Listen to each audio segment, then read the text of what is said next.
Ey nigarım, sen hayatımın şölesi, dünyamı ışığınla aydınladan.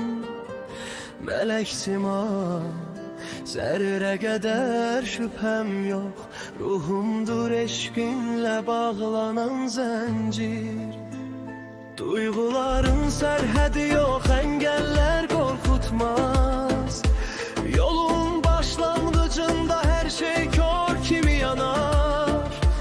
Bu sevda mülkünü felekler bize bir ülvi hekayet kimi bəxşiş kılar.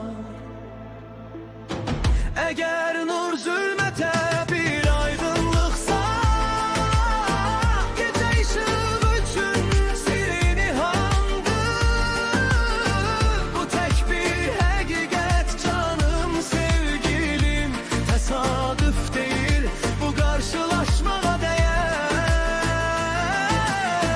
Ben senin qalam, sen şahzademsen, eşkin yolunda can feşanlık ederim.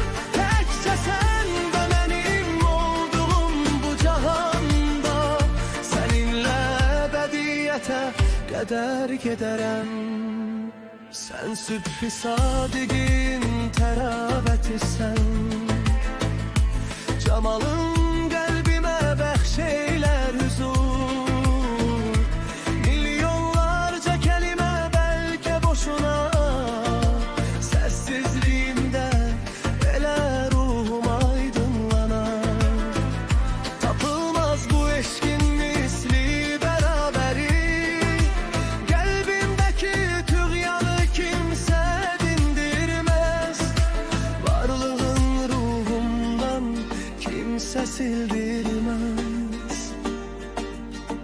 Eğer nur zulmete bir aydınlıksa, gece için sirri nihandır.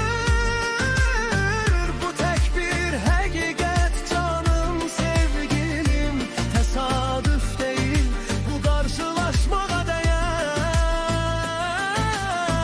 Ben senin qalam, sen şahzademsen, eşkin yolunda can feşanlık ederim.